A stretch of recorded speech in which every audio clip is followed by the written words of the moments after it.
Fala galera, tudo bem? Vamos para mais um vídeo. Hoje nós iremos tratar a respeito da perspectiva de C.S. Lewis, né, no que se refere ao amor patriótico. Um dos amores que ele afirmou que necessitam de um tratamento especial, né, por serem facilmente deturpados, corrompidos. Então, ele inicia falando a respeito do amor patriótico, que esse amor passa a ser um demônio quando se torna um Deus. Bem, ele já coloca inicialmente essa frase, quando ele começa a iniciar a falar a respeito do amor patriótico, e isso nós podemos pegar como princípio, né, que vai abranger todos os outros amores. Nós vimos que o amor da natureza, que foi comentado no vídeo passado, eles têm essa tendência, né, de tornar-se um demônio ao tornar-se um Deus e produzir coisas ruins, trazer malefícios para a pessoa que exerce estes amores, como para os demais, né, que serão atingidos pela má compreensão, pela má administração deste amor. Então, ele continua falando que quando esse amor se torna demoníaco, produzirá ações perversas. Então, as ações perversas é fruto de um amor corrompido, um amor que não visa a finalidade básica, né, que deveria produzir. Ou seja, ele torna-se um Deus, por consequência um demônio, e por conseguinte produzirá ações perversas, que ele vai enumerá-las na sequência, né, quando estiver tratando mais a respeito deste amor. Então ele fala que se houver um patriotismo demoníaco da parte de seus cidadãos, eu escrevo somente para cidadãos. Torna-se mais fácil aos governantes agirem de maneira perversa. Contudo, um patriotismo que seja saudável fará com que isso se torne difícil, né? Então ele põe aqui em distinção dois tipos de cidadãos, né? O que para os quais ele escreve apenas para cidadãos. Porém, esses cidadãos são distinguidos como aqueles que exercem o amor patriótico de forma saudável e aqueles que exercem o amor patriótico de maneira maléfica, de maneira que o trate, o tenha como seu próprio Deus, e assim como torna-se um demônio, né? Então ele traça essa distinção entre os cidadãos que esses cidadãos que tratam o amor patriótico como um Deus e por consequência um demônio, eles são de fácil manipulação. Eles tornam-se alienados e os poderosos os usam como marionetes, né?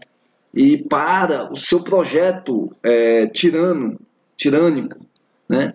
Então, já os que possuem esse amor, mas o tratam de maneira ordeira e moderada, com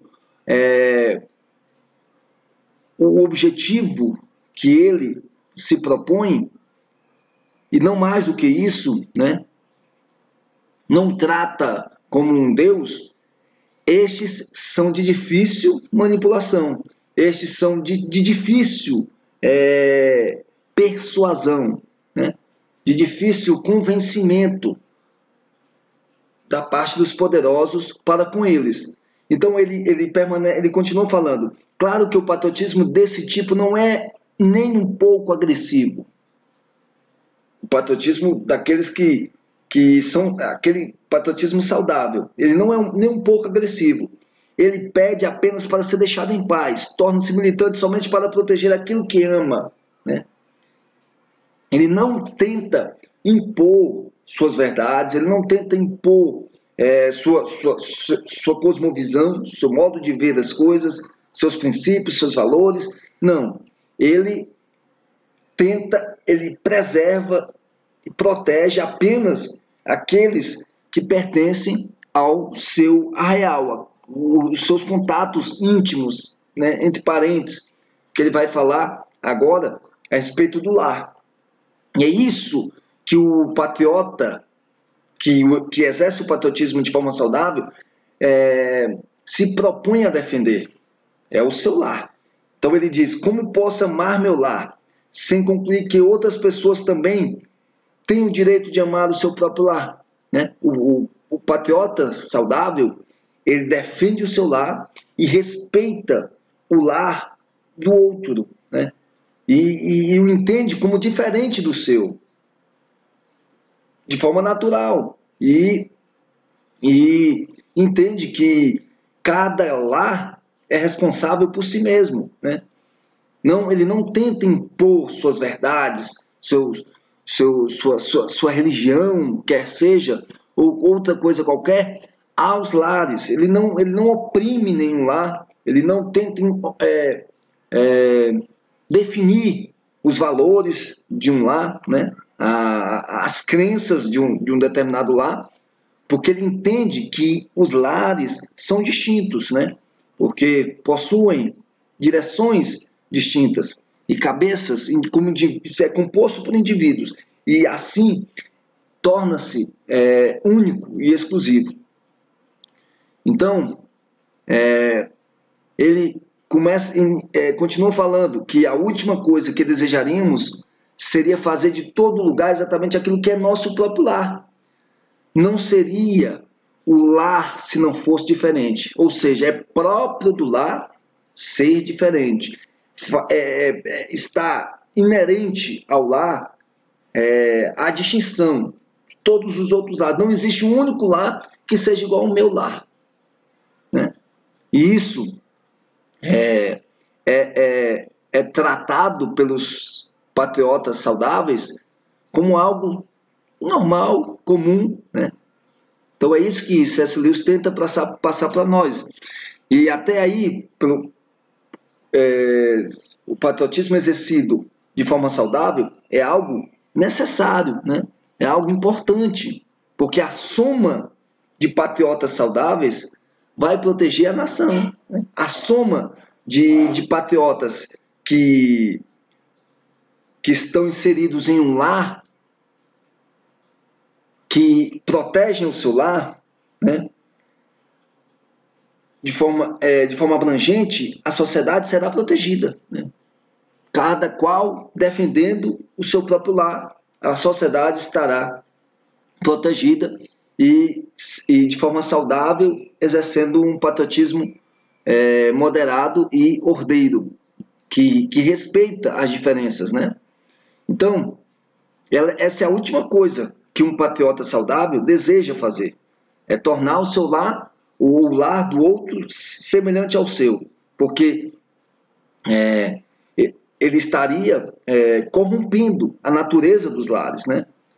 E ele fala, a partir de agora, ele vai tratar sobre alguns ingredientes que compõem o patriotismo, entendeu? Tanto o patriotismo daqueles que tornaram seu patriotismo um Deus, quanto o patriotismo daquele que é saudável, o patriotismo saudável, que defende seu lar, que protege os seus, né? Ele fala que primeiro existe um amor pelo nosso lar, pelo lugar, ou quem sabe, pelos muitos lugares em que crescemos e nos foram ensinados, né? Como nossos lares. Então, o lar não está restrito à sua casa. aos seus filhos, à sua esposa, aos seus parentes. Não.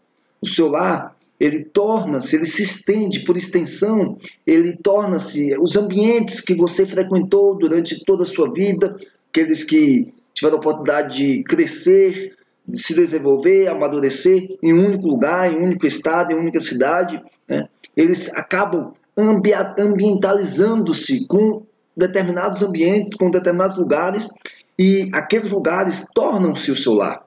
E eles estão dispostos a defenderem, né, esses lugares. Então, cria-se com a frequência de presença, né, com a presença em determinados lugares que nós crescemos, com determinadas pessoas com quem nós nos relacionamos, elas são... É criado com elas um vínculo, né? Uma afeição, que é um amor que ele vai tratar no próximo capítulo. Então, assim como a família nos oferece os primeiros passos para além do amor próprio, ele também nos oferece os primeiros passos, ela também nos oferece os primeiros passos para além da preferência familiar, né?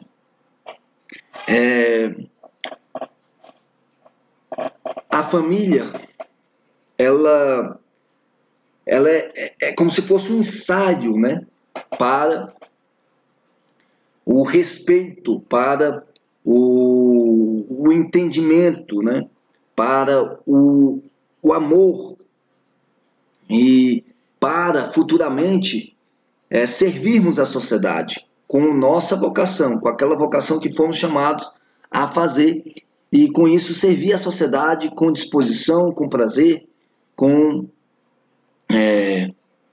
interesse, né? E amor. É importante. Tudo quanto nós façamos seja precedido de amor, né? O amor pelo próximo, porque primeiramente nós aprendemos a amar nossa família, aprendemos a amar nossos pais, e assim, começa com os pais, vai para as avós, posteriormente chega nos tios, e após os tios vai para os primos, e entenderam? Esse é um ensaio, é um treinamento para nós amarmos, e a partir daí os primos, os amigos, né?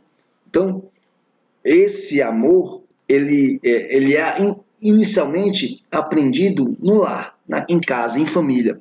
Então, todas as afeições naturais, que é o amor de que ele vai falar no próximo capítulo, inclusive essas, podem tornar-se rivais do amor espiritual, mas podem ser também imitações preparatórias, treinamento, por assim dizer, dos músculos espirituais que a graça mais tarde colocará em serviço superior, num serviço superior. Assim como as mulheres cuidam de bonecas quando crianças, e mais tarde cuidam de seus próprios filhos. Entenderam? Que todo esse ambiente, essas afeições naturais que nós criamos ao longo do nosso crescimento, do nosso desenvolvimento, elas podem tornar-se rivais do amor espirituais, né? Mas também podem ser favoráveis a este amor espiritual, tornando-se assim preparatórias, como treinamentos, né, e dos músculos espirituais que a graça mais tarde colocará em um serviço superior. Assim como as mulheres cuidam, e é o exemplo que ele dá, as mulheres que cuidam de bonecas quando crianças e mais tarde cuidam de seus próprios filhos. Você pode dar diversos outros exemplos, né? A criança, no celular, o primeiro contato que a criança possui com seus pais, né? E o primeiro relacionamento é dentro do lar, né? E a partir dali vai servir de refletor, vai proporcionar que a criança siga caminhos que a aprimorem, vamos assim dizer, né? Para o exercício de serviços superiores, né? É o que nós falamos anteriormente. Então, ele dá continuidade afirmando que o segundo ingrediente, esse é o primeiro ingrediente, né? É os primeiros contatos, são os primeiros relacionamentos, né? Que vão projetar a nossa carreira profissional, vão projetar o nosso modo de pensar, nosso modo nossos objetivos, né? Os planos que vamos traçar no futuro, eles são fundamentados e são primeiramente nutridos por estes momentos na infância. Então, o segundo ingrediente é a atitude específica sobre o nosso passado, né? Sobre o passado do país. Eu entendo que é possível obter força a partir da imagem do passado, sem, contudo, se deixar enganar ou se tornar arrogante. Mas o destaque deve estar no relato em si, na figura que desperta a imaginação, no exemplo que fortalece a vontade. O que realmente me parece tóxico é a grave doutrinação de jovens acerca da história, que sabemos ser falsa ou parcial, além da heróica, precariamente disfarçada de fato tirada de um livro-texto, né? Aqui está tratando que é o segundo componente que pertence, que vai estar presente na formação do nosso patriotismo, é os relatos históricos sobre o nosso passado, sobre o passado do país, né? Um país sem história, ou um ser humano que não conheça a história do seu país, ele não possui nenhum interesse em preservar, né, princípios, valores históricos, lutar por eles, né? E então C.S. Lewis, ele está dizendo que ele é a favor da imagem do passado, porém há uma exceção. Não devemos nos deixar enganar ou se tornar arrogante.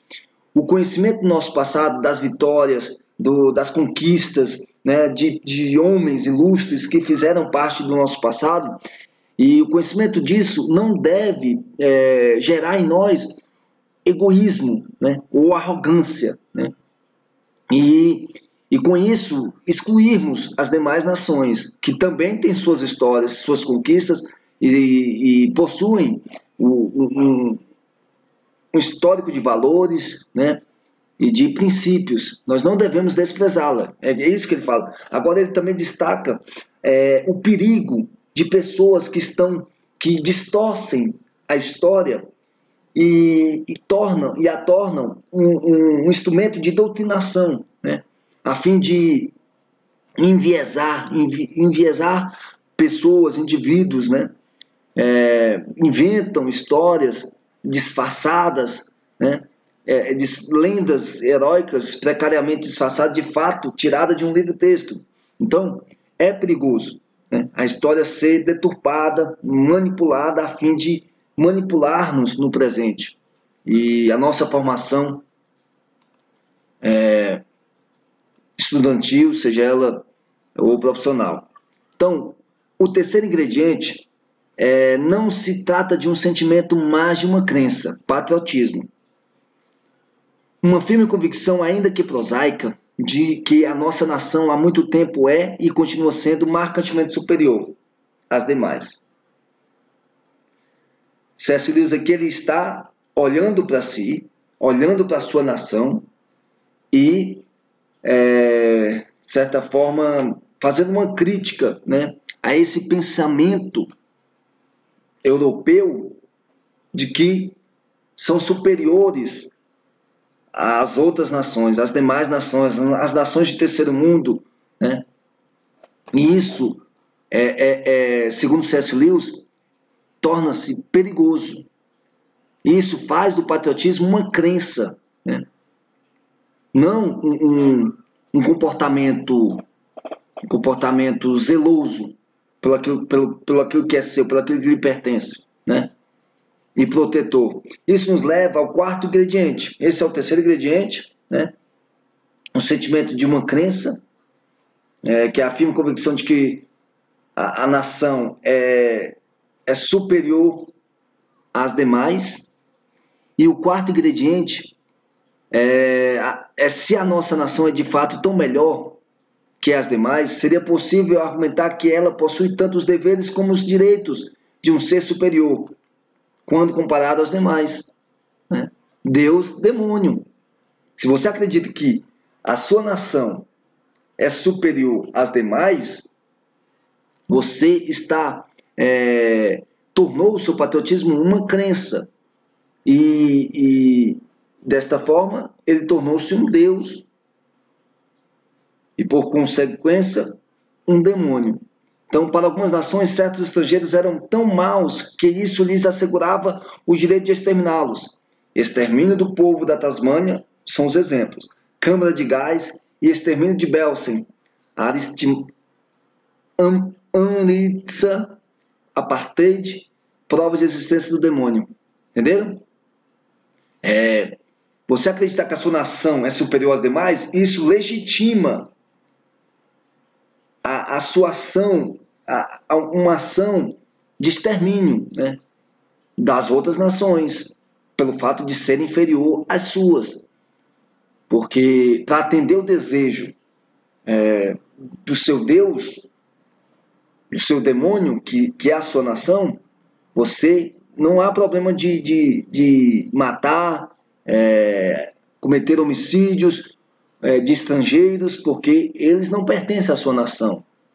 Então, por implicação, eles não são superiores, eles não pertencem à nação superior, entendeu? Por isso eles podem ser, conforme, é o mesmo raciocínio da escravidão, né? É o mesmo raciocínio que alimentou a escravidão por séculos. Então, ela possui atitudes perversas, ela promove atitudes perversas. O patriotismo, em sua forma demoníaca, nega a si mesmo inconscientemente. O patriotismo nega a si mesmo, porque você está, por motivo do seu patriotismo, como motivo, usando o seu patriotismo como razão justificativa para exterminar outras nações, outros países em que havia pessoas que eram patriotas, semelhante a você.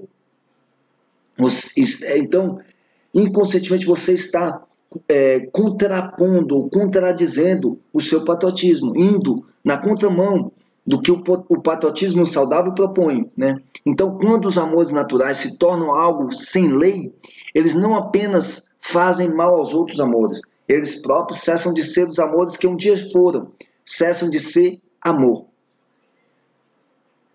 Então, isso aqui nós podemos ligar lá na introdução, com partes da introdução, com trechos da introdução, que é necessário um bom assessoramento, né, destes amores.